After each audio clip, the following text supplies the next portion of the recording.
Bienvenue à tous, bienvenue sur cette vidéo, ce premier épisode d'un nouveau concept où j'interviewe des gens qui sont des experts dans leur domaine.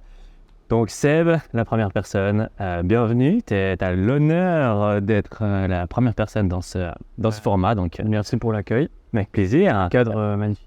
Ouais, assez sympa la petite villa ici à Bali. Ouais. Donc merci beaucoup, ça fait longtemps qu'on se connaît nous. Et puis par contre, je te laisse te présenter pour tout le monde. Ouais, alors moi du coup je m'appelle Sébastien Closui, j'ai 29 ans, je suis suisse et je suis depuis 6 ans photographe, vidéaste professionnel et aussi influenceur sur Instagram spécialisé dans le voyage. Okay. Voilà. Et ton parcours, c'est quoi en gros, le parcours même avec tes études et tout ça? Alors moi du coup j'ai fait un bachelor en psychologie à l'université de Lausanne et à côté de ça j'avais toujours ma passion pour la photo qui était toujours à côté en plus de mes études. Et donc après que j'ai obtenu mon bachelor, j'ai décidé de me consacrer 100% à la photographie. À la base c'était la photographie urbaine et j'ai progressivement dévié vers la photographie de paysage. J'ai acheté mon premier appareil photo. Je postais tout le temps sur Instagram aussi, en plus de faire de la photo.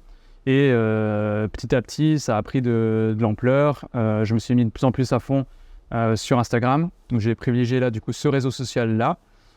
Et après, par la suite, j'ai rencontré Marion. J'ai décidé d'aménager à Paris avec elle, de faire des événements à Paris, de toujours m'investir à 100% dans la photo et la vidéo par la suite. Et j'ai décidé de faire un tour du monde avec elle il y a de cela une année. Où du coup on voyage depuis une année dans différents pays, où on fait toujours de la photo vidéo, on partage toujours tout ça sur Instagram et puis voilà. Ouais. Et donc là, toi, ça t'a pris combien de temps? Enfin, donc après tes études, ouais. Du coup, tu as pu commencer directement à travailler en tant que photographe ou Oui, alors en fait, j'avais déjà un semi-pied-à-terre. En fait, avec la photographie, parce que j'avais déjà des clients, j'avais déjà des revenus grâce à ça. Et bien sûr, ça ne suffisait pas parce que j'étais pas du tout à 100% et ça ne me suffisait pas de vivre. Mais je me suis lancé un challenge. Je me suis dit, voilà, pendant une année, je me mets à 100% à la photo et à la vidéo et je regarde où ça me mène. Ouais. C'était un peu mon année sabbatique, entre guillemets. Ouais. Au lieu de voyager et de faire mes loisirs à 100%, j'ai préféré privilégier la photo. Et ça m'a montré que j'étais bien dans ce choix-là par rapport au niveau personnel, que j'aimais ce que je faisais, que j'avais envie de m'investir vraiment à 100% même pour la suite. Et aussi à côté financièrement, ça m'a montré que je pouvais y arriver. Et voilà, c'était pas des grosses sommes, mais ça me permettait juste de vivre. Ouais. Et pour ça me suffisait clairement. Ça t'a permis d'avoir un peu ce déclic de tu peux créer toi-même, enfin avoir ton propre argent. Ouais, c'est ça m'a permis de me dire que je pouvais y arriver et de me consacrer à 100% là-dedans et de laisser de côté mes études après avoir fini mon bachelor. Donc j'avais de toute manière un filet de sécurité si jamais ça jouait pas. Ouais. Et c'est ce que je recommande quand même aux gens quand ils veulent se lancer dans quelque chose, toujours d'avoir au moins un plan B si jamais ça fonctionne pas pour qu'ils puissent déjà se sentir moins stressés. Et ça, c'était pour toi que tu l'as fait ou aussi peut-être ta famille, tes parents qui voulaient absolument que peut-être t'aies C'était pour moi parce que j'ai toujours eu peur de ne pas avoir vraiment de fondation en fait. Ouais. J'ai eu un parcours scolaire assez chaotique et de finir toutes mes années d'études sans entre guillemets rien à la fin, pas de papier concret, pour moi c'était pas envisageable. Ouais. Et donc personnellement, moi, c'était un besoin que j'avais de faire ce bachelor. Et par rapport à mes parents aussi, bien sûr, pour eux aussi, c'était une sécurité, bien sûr. Donc, je pense que c'était pour tout le monde. Ah ouais, ok. Et donc là, après, tu as vraiment pris le risque, en fait. Du coup, c'était quand même un risque de dire je fais que ça. Et du coup, tu avais quand même un soutien ou vraiment... Oui, bien sûr, j'ai eu un gros soutien de mes parents. Ouais. Après, l'argent, c'est toujours été... moi, j'ai toujours voulu me fixer, moi, mes objectifs. Ouais. Et au final, j'ai eu aussi une part de chance et de travail et ça a fonctionné, quoi. Et pendant cette année, justement, où tu as dit que tu as pris le risque pour essayer de lancer à 100%, c'était quoi ton objectif? Est-ce que tu avais fixé des objectifs pour la fin de l'année en te disant si j'arrive à ça, ça veut dire que j'aurais réussi? Moi, je me suis mis un objectif assez gros. Pour moi, à l'époque, c'était en fait de vivre avec la photographie. Ouais. Au moins qu'à la fin de l'année, je puisse me dire, ok, je vais vivre avec de la photographie. Donc, ça voulait dire gagner à peu près 4000 par mois. Ouais. Donc, c'était ça mon objectif, quitte parce que en Suisse, c'est cher C'est ça. la vie en Suisse, c'est cher. C'est pas non plus énorme. Ouais, c'est vrai que pour les gens qui nous écoutent, je pense que certaines personnes vont se dire, ah ouais, mais 4000 c'est énorme. C'est vrai qu'en France, pour 4000 €, Ah bah c'est énorme. c'est énorme. Et alors qu'en Suisse, Oui, c'est tu vis quoi, mais sans. ouais, c'est ça, c'est que c'est difficile à comparer, mais la barrière est quand même plus haute en Suisse. Et donc pour moi, c'était quand même de gagner 4000 sur un mois. Ouais. Et je me suis rendu compte qu'à la fin de l'année, je pouvais atteindre cet objectif-là et voilà, en vivre. Ouais. Pas non plus être riche de la photographie, mais juste voilà, me dire que je peux vivre. Et pour moi, c'était le principal. Ouais. Et alors, moi je sais évidemment, parce que je te connais, mais c'est quoi un petit peu les clients, un peu les gros clients maintenant, après, tu as réussi toute cette époque, enfin toute cette période, et après, je sais que tu as eu des très très beaux clients, c'est quoi un petit peu je sais pas si comme ça de tête tu les as, mais je me rappelle Breitling, par exemple la marque de Breitling. J'avais travaillé avec Breitling, j'ai eu la chance de travailler avec Hamilton, des marques de voitures comme Cadillac, Porsche, pour Volvo, Mazda. Ah ouais. Et voilà. Après, j'ai oublié, il y a eu des offices de tourisme aussi. Oui. J'ai travaillé avec Lausanne, où c'était vraiment une superbe collaboration. Parce que voilà, c'est là où j'ai travaillé. Donc c'était aussi une office de tourisme en Martinique, non, c'était quoi? Ouais, en Guyane. On est parti en Guyane avec l'office de tourisme de Guyane. Ouais. L'office du littoral. Ouais. Et c'était super. De pouvoir ça, au final, c'était des clients complètement différents les uns des autres, mais de pouvoir le faire dans le voyage, dans le cadre du voyage, c'est vraiment ce que je préfère. Ouais, avec Cadillac, on avait pu partir en Allemagne, faire des tournages, et plusieurs fois on était en Allemagne avec Cadillac, et c'était vraiment super, parce qu'on pouvait vraiment voyager, découvrir un nouveau pays, une nouvelle culture, et en même temps travailler. Donc pour moi, c'était l'idéal. Ouais. Et du coup, peut-être pour les gens qui nous écoutent et qui voudraient se lancer un petit peu dans dans ce genre de métier, comment tu fais, et peut-être, je sais pas si tu peux donner peut-être un plan d'action, mais comment tu fais pour avoir ce genre de clients, du coup?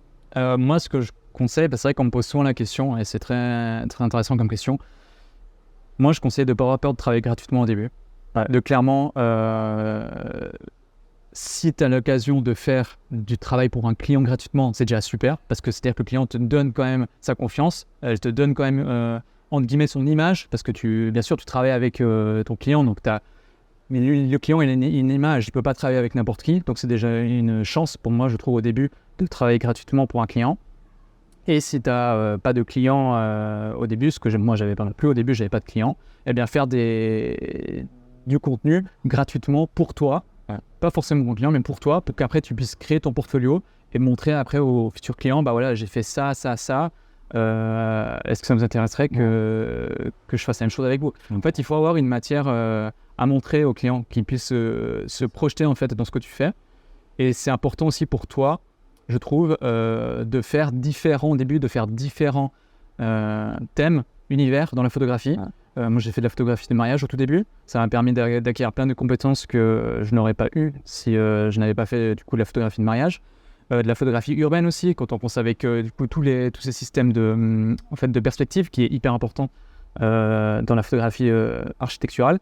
Et tout ça, c'est des petits éléments en fait, qui vont permettre de te consolider et te façonner en fait, pour après créer ton propre style et d'acquérir des compétences qui sont dans tous les cas utiles pour la photographie plus tard, peu importe le sujet que tu choisiras. Moi, je conseillerais exactement la même chose au début. Et moi, j'ai fait pareil au début. Pareil aussi. Il y avait un client qui m'avait dit, puis je voyais qu'il était intéressé, mais il doutait un petit peu parce que forcément, c'était un mandat à 1500, en gros 1500 € par mois. Ouais. Je lui ai dit, mais aucun problème, je travaille pour vous un mois gratuitement. Si vous n'êtes pas content, on arrête. Si vous êtes content, on continue. Et puis, j'ai continué pendant 3 ans avec lui. Après. Ouais, c'est ça, c'est exactement ça. Donner une matière. Et je trouve, en fait, ce qui est bien, c'est que même toi, ça te met moins de pression. Oui. Parce que tu sais que tu travailles gratuitement. Donc, au pire, si tu te foires, bien sûr. Bon, en fait, tu t'es foiré. Alors, je trouve que même quand tu fais déjà du travail pour toi gratuitement, ça te permet déjà de savoir dans quel univers t'es, dans quoi tu te baignes, en fait. Ouais, exactement. Ouais. Et comme tu disais, après de gagner la confiance en fait du client. Exactement. Pour moi, c'est le même principe que tous ces essais gratuits qu'on peut avoir sur des applications et des trucs comme ça. Bien sûr. C'est la même chose que sur un client, quoi. Ouais. Bien sûr. Très bon conseil. Je pense que je dirais là exactement la même chose. Conseil mutuel. Exactement. Et du coup, donc une fois que tu as trouvé tes premiers clients comme ça, maintenant, comment tu fais pour démarcher des nouveaux clients? Alors, moi, pour le moment, j'ai de la chance, je ne démarche plus de clients. Ouais. À moins que j'ai vraiment des besoins très spécifiques. Mais avant, ce que je faisais, c'est que je contactais le plus possible, bien sûr tout en restant dans l'univers que je veux faire, parce que ça sert à rien non plus de vouloir contacter plein de clients différents qui ne sont pas dans ton secteur, parce qu'au final, tu vas te perdre. Et les gens aussi, ils vont pas savoir te catégoriser, et je pense que c'est pas une bonne chose. Donc, moi, j'envoyais des messages sur Instagram, tout simplement. Ouais. Pas mal de mails aussi, non? Ouais, certains lisent pas les messages sur Instagram, ce qui peut arriver parce que voilà, ils mettent peut-être pas l'attention dessus ou peut-être qu'ils n'ont pas vu. J'essaie d'obtenir les emails en fait de ces personnes-là pour leur envoyer un email. Et voilà, après, j'insistais jamais vraiment parce que je comprends que recevoir 30 emails de la même personne, ça prend du temps et voilà. Donc, j'envoyais un email et je faisais une relance maximum. Et je croisais les doigts. Ouais. Ok. Simplement. Ouais. Voilà. Ouais, c'est vrai que c'est très très bon. Ouais, moi c'est pareil aussi. Tous mes clients c'est pratiquement par email. Donc franchement l'email, on a l'impression que c'est un peu old school, mais finalement ça reste quand même le truc. C'est ça. C'est le plus important. Ouais, clairement. À récupérer quoi. Clairement. Ouais. Ok, alors merci pour ces conseils, on va dire business, pour trouver des nouveaux clients. Je pense que ça va intéresser pas mal de monde qui nous écoute. Et puis si on part un peu plus sur le côté perso. C'est vrai que l'influence, surtout quand tu travailles et tu voyages avec ta copine, donc comment est-ce que tu arrives à mêler l'influence, la photo, le côté perso, parce que du coup en fait vous travaillez tout le temps, si vous êtes tout le temps en mode travail, comment est-ce que vous arrivez à vous détendre, voilà, un petit peu comment tu arrives à gérer tout ça, parce que ça va pas être facile. Je pense que tu l'as bien dit, c'est pas facile. En fait, c'est surtout le côté influence en fait qui est pas facile. Parce que forcément, les gens, ce qui les intéresse, et nous aussi, c'est ce qu'on aime, c'est partager notre quotidien, parce qu'il y a certaines personnes qui se retrouvent dans ce qu'on fait, dans ce qu'on dit. Ça peut les aider, on peut échanger. Ça peut nous aider aussi d'avoir leur retour parfois. Donc, on essaie de partager un maximum de choses, mais après, on aime aussi quand même garder bien sûr une vie privée. Donc, on essaie de jauger en fait entre les moments perso. Donc, pour nous, les moments perso, c'est les moments où on ne travaille pas, où on essaie de prendre vraiment du moment pour nous, et les moments pro, des moments où on partage ce qu'on fait sur Instagram, faire des photos, faire des vidéos, faire des stratégies, et faire des mails, voilà, tout ça. Ouais. Donc on essaie vraiment de gérer ces deux facettes-là de notre vie, le perso et le pro, et c'est vrai que c'est compliqué, parce que c'est un métier, l'Instagram, l'influence, c'est un métier d'image, donc on essaie de donner le maximum, tout en essayant de garder des moments pour nous, même si là, en ce moment, c'est beaucoup de travail et moins de perso. Ouais. Donc, on aimerait bien, à l'avenir, avoir un peu plus de moments perso, mais voilà. Mais comme on adore ce qu'on fait, c'est difficile toujours de mettre une barrière, et en plus de ça, avec l'influence, la barrière est encore plus fine entre perso et pro. Ouais. Et voilà, comme on adore ce qu'on fait, c'est vrai que c'est difficile de faire la part des choses. Mais on est heureux de ce qu'on fait, mais on aimerait à l'avenir donner un peu plus de perso pour nous. Ouais. Et voilà. Et du coup, peut-être concrètement, comment est-ce que vous arrivez pour vous organiser, comment est-ce que vous faites pour vous organiser? Est-ce que vous faites un planning à l'avance? Alors en fait, à la base, Marion, elle a toujours été hyper organisée, donc elle a toujours fait des plannings. Et moi, je suis de base quelqu'un très lifestyle, c'est-à-dire que je fais pas du tout de planning. Je sais au jour le jour ce que je vais faire. Ouais. Et là, je me suis rendu compte qu'en fait, avec la charge de travail qu'on a, plus les voyages, plus les rendez-vous, plus voir des personnes, c'est vrai que c'est devenu trop compliqué de ne pas avoir un agenda structuré. Et donc maintenant, je me suis mis à Notion, qui m'aide beaucoup à trouver mon planning. C'est gratuit en plus, donc ça m'aide vraiment à trouver mon temps, disposer mon temps, mettre mes priorités, parce que c'est vrai que moi, je réfléchis beaucoup, donc du coup, j'ai beaucoup d'idées en tête. Il faut que je fasse ça, il faut que je fasse ci. Je sais pas si c'était comme ça aussi, mais en tant qu'entrepreneur, on a toujours 1000 idées, je trouve, à vouloir mettre en place. Et c'est difficile de prioriser. Et donc, du coup, le Notion, ça me permet justement de pouvoir catégoriser un peu mes priorités, de privilégier certaines tâches plutôt que d'autres, et donc du coup d'avoir un agenda sur la semaine. Et donc du coup c'est du semaine par semaine que je fais. Je mets mes objectifs par mois que j'ai vraiment envie d'atteindre. Et du coup, par mes semaines, je mets chaque tâche à faire. Ça me rapproche de plus de mon but. Donc chaque début de mois, tu fixes un objectif pour le mois. C'est ça, je peux tous les dimanches. Chaque mois, exactement. Et tous les dimanches, exactement, c'est ça. Tous les dimanches, je me mets lundi je fais ça, mardi je fais ça, mercredi je fais ça. Et ça me permet à la fois d'être organisé et donc de mieux gérer mes journées et d'être plus efficace aussi, parce que sinon j'ai l'esprit qui part complètement à droite à gauche. Ouais, moi c'est totalement ça aussi au niveau c'est surtout au niveau d'être tranquille au niveau de l'esprit. À chaque fois que j'ai une idée, moi j'utilise aussi Notion maintenant. Ouais. Notion, pour ceux qui ne connaissent pas, c'est justement un outil En fait, tu peux un peu tout faire avec, tu peux le personnaliser comme tu veux. C'est un outil à la fois de productivité, de gestion des tâches, de gestion des calendriers, gestion d'équipe, automatisation. Enfin bref, tu peux un peu tout faire avec. En gros, tu peux mettre ton cerveau dedans, donc ça c'est cool. Et ouais, moi depuis que j'utilise ça, clairement, moi aussi, ça te tranquillise, parce que tu sais qu'au pire, ce que tu as réfléchi, l'idée que tu as eue, c'est dedans. Exactement. Donc tu peux te focus vraiment sur la tâche qui est importante. Voilà. Ouais, c'est pareil. Ce que je fais aussi, pour donner un petit conseil à ceux qui veulent essayer d'être plus organisés, c'est que je me crée, donc déjà j'ai Notion, et là aussi je mets un petit avertissement. C'est vrai qu'avec Notion tu peux faire tout, et c'est facile de se perdre en fait dans Notion et d'avoir 20 000 fenêtres, 20 000 moodboards et 20 000 pages ouvertes pour travailler. Donc c'est essayer d'aller au plus simple en fait, de vraiment mettre des pages simples pour des tâches. Et aussi, ce que je fais, c'est que je me laisse une page vide où, en fait, je mets toutes les idées qui me passent par la tête sur le moment. En fait, pour m'éviter de penser et de me libérer l'esprit, en fait. Donc, je vais mettre c'est une note toute simple. Et du coup, dès que je pense à quelque chose, tac, je le mets dans ma note. Et à la fin de la semaine, le dimanche, je regarde tout ce que j'ai mis dans ma note. Si je trouve que c'est des bonnes idées, je les garde. Je les mets après dans mon tableau. Et si je trouve que c'est des mauvaises idées, je les supprime tout simplement. Et ça me permet d'évacuer tout ce que je pense dans ma tête et de pouvoir quand même garder ces idées-là sur le papier. Ouais, ça, je pense, c'est clairement aussi un super conseil. Et aussi au niveau de l'organisation, pour moi, c'est hyper important. Si tu veux atteindre un objectif, déjà, tu dois être organisé et tu dois te le fixer vraiment sur papier, on va dire. Et clairement, l'organisation, préparer sa semaine pour pas te dire le matin même qu'est-ce que je fais, mais que tu saches clairement. Exactement. Ça, c'est vraiment des conseils super importants, clairement. Et là, tu parlais justement d'objectifs donc du mois, mais je pense que tu as aussi des objectifs plus long terme. Donc, comment est-ce que tu vois maintenant l'évolution de ton business, que ce soit la photo, vidéo, influence? Donc, comment est-ce que tu vois l'évolution de ton business à toi? Quels sont tes objectifs futurs un peu qui arrivent? Alors là, comme on est encore en tour du monde, l'objectif c'est de continuer à voyager et de continuer à partager ce qu'on fait, d'essayer d'intéresser au maximum notre communauté, d'essayer de la faire participer au maximum, de donner des conseils au maximum, de partager et de discuter avec eux au maximum, d'échanger avec eux. Donc ça, c'est la priorité pour moi.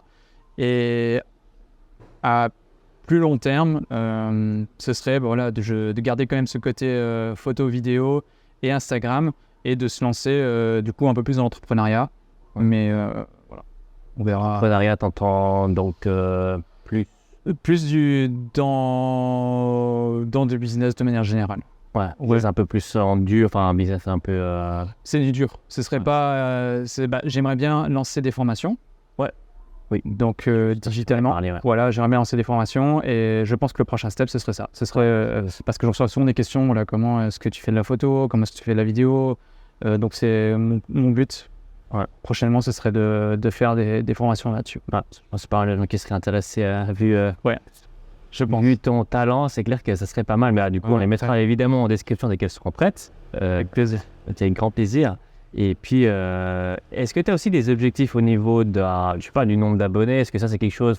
moi, en tout cas, je sais qu'à l'époque, on était pas mal ensemble sur les réseaux, et moi, j'aimais bien me fixer aussi des objectifs au niveau du nombre d'abonnés. Alors, c'est con, mais ça fait toujours plaisir. Et puis, disons que ça te pousse un petit peu à faire toujours plus, justement. Donc, moi, je trouve pas si mal que ça aussi. Après, il y a d'autres personnes qui préfèrent... Peut-être toi, tu préfères l'engagement avec ta communauté comme ça. Enfin, je sais pas, est-ce que quels sont les objectifs que tu te fixes? Par rapport à Instagram,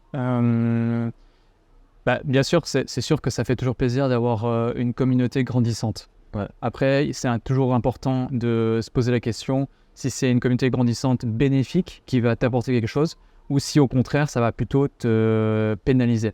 Et bien sûr, forcément, moi ça me fait toujours plaisir d'avoir une communauté grandissante bénéfique. Ça montre que des gens, je touche d'autres personnes qui sont intéressées par mon contenu, je peux potentiellement aider d'autres personnes, on peut échanger avec d'autres personnes. Donc ça, bien sûr, ça me fait le côté humain, c'est toujours important pour moi, donc ça me fait toujours très plaisir. Rencontrer d'autres personnes grâce autour du monde, grâce à Instagram, j'ai rencontré plein de personnes que je n'aurais pas pu rencontrer autrement et franchement, c'est une grande valeur ajoutée.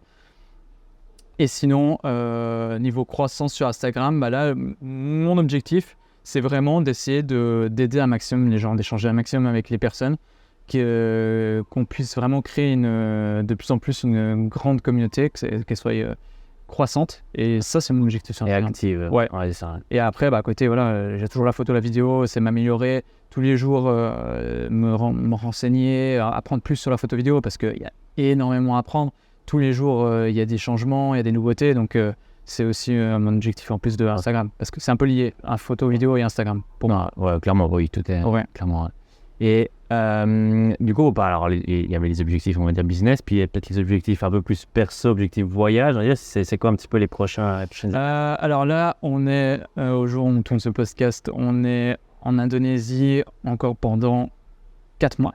Ouais. On va rester 4 mois ici, on va profiter d'explorer un petit peu l'Indonésie parce qu'il y a beaucoup de choses à faire en dehors de Bali. Même à Bali, il y a déjà beaucoup de choses à faire, mais avec toutes les îles autour, voilà, il y a beaucoup à explorer. Donc ça va être la priorité pour ces 4 prochains mois. Et ensuite, on va continuer de voyager. On aimerait bien continuer autour du monde. On ne sait pas encore vraiment où, mais voilà, on a dans l'optique de continuer de voyager. Ouais. Ok, il n'y a pas pour l'instant pas de date de fin du coup. Non, on n'a pas pris une billet de retour. Voilà. Ça c'est beau, ça c'est la grande classe. Ouais. Ouais, c'est cool. Et peut-être on arrive gentiment au bout. Pour les personnes qui nous écoutent encore une fois et qui voudraient se lancer, on va dire, uniquement dans l'influence, ce serait quoi ton conseil? Peut-être si on doit en donner qu'un, quel serait ton conseil pour les personnes qui voudraient se lancer dans l'influence? Alors, mon conseil, je vais en donner 2, Allez. parce que je pense, c'est beau. Je triche un petit peu. Mais le premier conseil, c'est de faire ce qu'on aime. Ouais. Parce qu'en fait, Instagram, ça demande énormément de temps et d'énergie. Bien sûr, il y a quelques personnes qui vont réussir à sortir du lot en faisant pas beaucoup, en postant une fois par mois ou je sais pas. Mais je trouve que Instagram, c'est quand même un réseau social. Et donc, qui dit social, dit interaction. Qui dit interaction, dit temps avec des personnes. Et ça va prendre beaucoup de temps. Donc, c'est important dès le début de faire quelque chose qu'on aime. Donc, je dirais de trouver sa vocation dans Instagram, ce qu'on veut poster, ce qu'on veut refléter. Ouais. Et la deuxième des choses, c'est continuer et ne pas perdre courage. Parce que c'est un réseau social complexe. Souvent, on est déçu. On est très souvent déçu. On poste quelque chose, on se dit « Ah, j'ai passé 2 heures dessus. Ça va être trop bien. Je pense que je vais avoir une bonne réaction. » Bam, on a moins de réaction qu'on pouvait espérer parce que souvent, il y a des bugs. Souvent, voilà, ou tout simplement parce que ça n'intéresse pas forcément. Ou on a posté peut-être pas au meilleur moment. Enfin, voilà, il y a plein de raisons différentes. Mais vraiment ne pas être découragé par les résultats et garder une ligne de conduite, fixer des objectifs et ne rien lâcher parce que c'est hyper important. C'est vraiment quand on lâche rien et qu'on continue qu'on fait la différence. Forcément, au bout d'un moment, tu y arrives, c'est clair. Hein. Ouais. Et en plus, c'est des conseils qu'on peut avoir pour du coup, n'importe quel autre business. Pour la photo. Toi-même, tu connais ces principes et ces conseils, quoi. Au début, c'est toujours compliqué, puis après, petit à petit, c'est plus facile. Ouais. Bon, alors, les 3 dernières questions. Quelle est ta plus grosse frustration, on va dire, dans le business depuis que tu as commencé? Je dirais de m'être trop préoccupé de ce que les gens pouvaient penser. Ouais. Je me suis trop limité et frustré par rapport à ce que des personnes pouvaient penser de ce que je faisais. Et au final, on peut pas plaire à tout le monde en fait, tout simplement. Et c'est important pour soi-même, pour sa croissance, de faire ce qu'on a envie de faire. Ouais. Et dans tous les cas, les personnes autour qui vous aiment et qui croient en vous, vous soutiendront. Ouais, c'est ça. Ok. Et niveau business, plus grande fierté niveau business? Niveau business, je dirais d'avoir pu laisser de côté mes études et d'avoir pu me lancer à 100% dans ma passion et d'en vivre. Donc ça, clairement, c'est ma plus grosse fierté. Niveau, pour finir, perso, le petit côté perso, la plus grosse fierté? Alors, ma plus grosse fierté, niveau perso, je dirais le tour du monde qu'on est en train de faire actuellement avec Marion. Clairement, de pouvoir partager tout ça avec une personne en étant H24 avec elle et de vivre tout ce qu'on vit, d'avoir pu laisser de côté tout pendant plusieurs mois et d'avoir pu voyager aux quatre coins du globe. Clairement, c'est une de mes plus grosses fiertés personnelles. La classe. Merci. Voilà, on arrive au bout. Merci beaucoup. Merci à toi pour l'invitation et pour ce podcast. J'espère que ça pourra intéresser, aider surtout certaines personnes. Je pense que ça pourra motiver pas mal de monde et aussi pas mal de conseils que tu as donnés. Donc vraiment, merci beaucoup. Merci. Et puis évidemment, je vais mettre toutes tes infos dans la description. Avec plaisir. Dans lesquelles on a parlé. Et donc, écoute tes podcasts, tu feras prochainement d'autres sur l'entrepreneuriat avec d'autres. C'est ça, l'objectif, c'est de régulièrement, on va dire peut-être une fois toutes les 2 semaines, 3 semaines, en tout cas, mettre une nouvelle personne qui est un peu une référence dans son domaine. Super. Pour voir un petit peu, donner quelques conseils aux gens qui voudraient se lancer là-dedans aussi. Donc, trop bien. Donc voilà. Parfait. Merci beaucoup et puis à tout bientôt. Et merci. À bientôt. Yes, à bientôt. Ciao.